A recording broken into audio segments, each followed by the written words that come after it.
ඉතාලියන් නිෂ්පාදන සමාගමක් තිබ්බා ඇල්ෆා රොමේ කියලා. කාර් නිෂ්පාදන ආයතනයක්. මේකේ වැඩ කරා මිනිස්සෙක් මෙයා ටෙස්ට් ඩ්‍රයිවර් කෙනෙක් විදිහට තමයි වැඩ කරන්නේ. හැබැයි මෙයා මේ උත්පාදන සමාගමත් එක්ක පොඩි ප්‍රශ්නයක් දාගෙන මෙයා මේ ආයතනෙන් අයින් වෙනවා. අයින් වෙලා මෙයාගේම නිෂ්පාදන ව්‍යාපාරයක් ආරම්භ කරනවා. මෙයාගේ නම තමයි එන්සෝ ෆෙරාරි. ඒතර වාර නමෙන්ම මතක් වෙනවා කවුරු ගැනද මම මේ කියන්නේ. අපි කවුරුත් කතා කරන ආස කරන වාහනයක් ෆෙරාරි.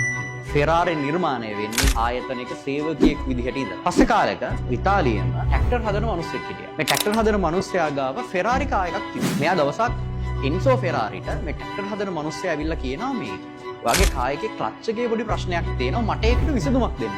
මේකට එන්සෝ ෆෙරාරි දෙන උත්තරය තමයි ඔයාගෙන් ඔයාගේ ට්‍රැක්ටරේ හදාගන්න. මං රේසින් කාර් හදන විදිය ගැන බලාගන්න. මේකට අභියෝගයක් විදිහට ඔය ට්‍රැක්ටර් හදන මිනිස්සයා හදනවා කාර් එකක්. මේ ට්‍රැක්ටර් හදන මිනිස්සයාගේ නම තමයි ෆෙරුචියෝ ලැම්බෝගිනි. අපි කවුරුත් දන්න අපි ආස කරන ආදරය කරන වාහනයක් තමයි ලැම්බෝගිනි. ලැම්බෝගිනි නිර්මාණය වෙන්නේ ෆෙරාරිත් එක්ක තිබ්බ තරගේ ප්‍රතිවිපාකයක් විදිහට. පස්සේ කාලෙක මේ ලැම්බෝගිනි ආයතනය වැඩ කරනවා සේවකයෙක්. මේ සේවකයා යෝජනාවක් ගේනවා මේ ලැම්බෝගිනිට අපි හදමු කාර් එකක් කාබන් ෆයිබර් වල. සැහැල්ලු ශක්තිමත් පිරිවැය අඩු කාර් එකක්. හැබැයි මේ යෝජනාව ලැම්බෝගිනි ප්‍රතික්ෂේප කරනවා. ඒ ප්‍රතික්ෂේප කිරීම නිසා මේ මිනිස්සයා පටන් ගන්නවා යාගේම නිෂ්පාදන ආයතනයක්. මේ මිනිස්සයාගේ නම තමයි හොරසියෝ පගානි. ඔයාලා හැමෝම දන්න පගානි කියන කායක නිෂ්පාදනය කරන්න පටන් ගත්තේ මෙන්න මේ හොරසියෝ පගානි. මෙයා නිෂ්පාදනය කරනවා වේගවත් සුපර් කාර් එකක් කාබන් ෆයිබර් වලින් විතරක් හදන. දවසක් මේ පගානිට කතා කරනවා මිනිස්සෙක්.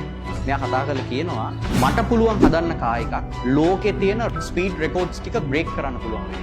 මේ යෝජනාවත් හොරසියෝ පගානි රිජෙක්ට් කරා. ඒකට අපිට වෙලාවක් නැහැ කියලා තමයි පගානි කියන්නේ. ඒ ප්‍රතික්ෂේප වීමේ ප්‍රතිඵලයක් විදිහට ඒ කතා කරපු කෙනා පටන් ගන්න අලුත් නිෂ්පාදන ආයතනයක් කාර් හදන්න. මෙයාගේ නම තමයි ජෝන් හෙනසි. අපිත් කවුරුත් දන්න හෙනසි කියන කායක නිෂ්පාදනය වෙන්නේ මෙන්න මේ රිජෙක්ෂන් එකත් එක්ක. කාරණේ තමයි. පාර කවුරු හරි කෙනෙක් කිව්වොත් බෑ කියලා.